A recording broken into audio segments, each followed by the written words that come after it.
अस्सलाम वालेकुम नाजरीन, मैं हूं मोहम्मद मुफीद और आप देख रहे हैं मुफीद न्यूज़ उर्दू। नाजरीन, हिंदुस्तान के हवाई सफ़र की दुनिया में एक ऐसी तबाहकुन हलचल मची है जिसने मुसाफिरों को सड़कों पर ला दिया और हुकूमत को एक बड़ी कंपनी के सामने झुकते हुए दिखा दिया। इंडिगो की फ्लाइट्स कैंसिल, अवाम परेशान, लेकिन जीत इंडिगो की। मगर सवाल ये है, डीजीसीए पायलटों से अपील का नाटक क्यों कर रही है? बहरान किसने पैदा किया, पायलट ने या वो निजाम जो एक कंपनी के दबाव में लरसता रहता है? नाजरीन, 4 दिन में लोगों का क्या हाल हुआ। शादियां छूट गईं, रिसेप्शन ऑनलाइन हुए, इम्तिहानात रुक गए, इलाके से इलाके भटक कर लोग एयरपोर्टों पर सोए रहे। क्या इंडिगो का एक माफीनामा इन जख्मों पर मरहम बन सकता है? क्या कंपनी उन लोगों का अपना वक्त वापस ला सकती है जिसकी शादी छूट गई? क्या इंडिगो उसकी शादी करा देगी? और सबसे अहम सवाल, क्या डीजीसीए में दम है कि इंडिगो के खिलाफ एक्शन ले, या फिर वजीर आजम, सिविल एविएशन मिनिस्टर और डीजीसीए सब खामोश रहेंगे? नाजरीन, सच ये है कि पूरी हुकूमत एक कंपनी के सामने झुकती नजर आई। एक तरफ ईडी, सीबीआई और पुलिस से सियासत चलाने की ताकत, और दूसरी तरफ एक हवाई कंपनी जो हुकूमत को डरा सकती है। Civil aviation minister Ram Mohan Naidu अपने मिनिस्ट्री के कंट्रोल रूम की तस्वीर ट्वीट करते फिरते हैं, मगर उस कंट्रोल रूम में है क्या? कुर्सी, टेबल और बेबसी। क्या ये कंट्रोल रूम मुसाफिरों को उनका हक दिलाएगा? क्या ये एयरफेयर कंट्रोल करेगा? जब इंडिगो की कैंसिलेशंस के बाद दूसरी फ्लाइट्स का किराया 40% से 500% तक पहुंच गया।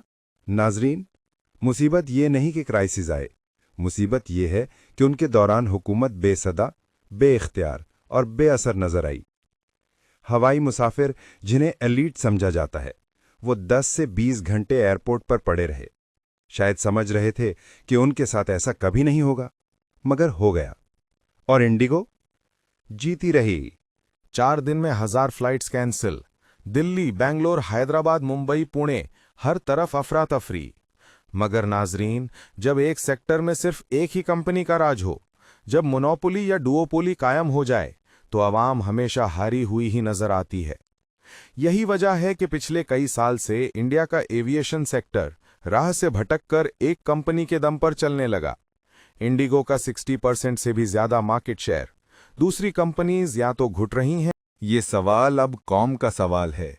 एक मुल्क जिसका मार्केट बढ़ रहा हो, उसके आसमान पर सिर्फ एक या दो कंपनीज का हुक्म क्यों हो? नाजरीन, ये बहरान सिर्फ मुसाफिरों का नहीं, कौमी पॉलिसी का बहरान है।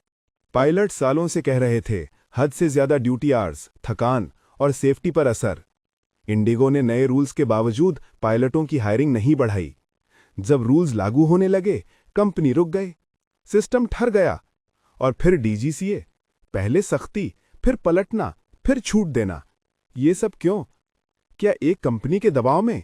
नाजरीन, आज इंडिया के एयरपोर्ट्स पर जो तमाशा हुआ, वो सिर्फ मैनेजमेंट फेलियर नहीं, बल्कि गवर्नेंस का आईना है। जब आज़ादी के दावे जोरदार हों, मगर अकाउंटेबिलिटी की आवाज कमजोर हो, तो मुल्क में यही होता है।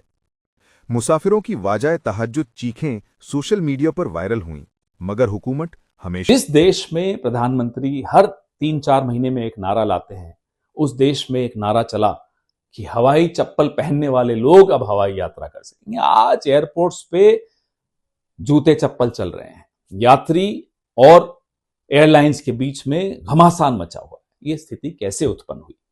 मोनोपोलीज यानी कि एकाधिकार, या डुओपोलीज यानी कि दो लोगों के हाथ में एक सेक्टर पूरा आपने दे दिया। इंडिगो और टाटा मिलकर इस देश के 92% एयर ट्रैफिक कंट्रोल करते हैं। वायुयान उनके पास है, सर्विस वो देते हैं।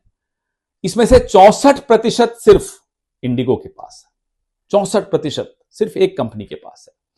राहुल गांधी बार बार मोनोपोलीज और डिओपोलीज के खिलाफ इसीलिए बोलते आए हैं क्योंकि अंत में मोनोपोलीज और डिओपोलीज उपभोक्ता के हितों की रक्षा नहीं करती, वो अपने हितों की रक्षा करती है। वो सरकार को ब्लैकमेल कर सकती है, सरकार की नीतियां वो निर्धारित कर सकती है। और यही हर सेक्टर की हाल होता जा रहा है। आप देखिए पावर सेक्टर, आप देखिए टेलीकॉम सेक्टर, आप देखिए रिटेल सेक्टर, और एयरलाइंस की तो बात हम कर ही रहे हैं। तमाम सेक्टर्स एक या दो लोगों के हाथ में दे दिए। आज फ्राइडे है, बहुत से मेंबर्स जाना चाहेंगे तो ये जुड़ा हुआ इस सदन से है, सदन के औचित्य से जुड़ा हुआ प्रश्न है, ये कोई ऐसा सवाल नहीं है। सीधी सी बात मेरी एक है कि फ्राइडे को बहुत से शेड्यूल लोगों ने ले रखे हैं, हमारे मेंबर्स जाएंगे, मंडे को लौटेंगे, संडे को लौटेंगे। इस समय एक फ्लाइट को पूरी तरीके से मोनोपोली कर देने की वजह से ये समस्या उठी है। मैं सिर्फ आपसे एक आग्रह करूंगा कि आप मिनिस्टर कंसर्न जो है, जिन्होंने जो रूल बनाए जिसकी वजह से ये कठिनाई हो रही है, अवगत करा दें सदन को कि समस्या का समाधान कब तक हो जाएगा। क्या सरकार कोई प्रयास कर रही? मैं कोई ऐसा प्रश्न नहीं उठा रहा हूं जिसमें कोई असुविधा हो किसी को, और ये सीधे सदन के सदस्यों से जुड़ा हुआ है जिनको आज जाना। आखिरी सवाल नाजरीन, क्या हम सब इस बात का इंतजार कर रहे हैं कि कब एक और तबाही हो और कब हम फिर किसी कंपनी से माफीनामा सुनकर तसल्ली कर लें? अवाम सवाल ना पूछे तो हुकूमत जवाब क्यों देगी? याद रखिए, जब हुकूमत अवाम से ज्यादा कंपनीज को खुश रखे तो जमहूरियत कमजोर और ताजिर मजबूत हो जाता है। आप देख रहे थे मुफीद न्यूज उर्दू। मैं हूं मोहम्मद मुफीद। अल्लाह हाफिज।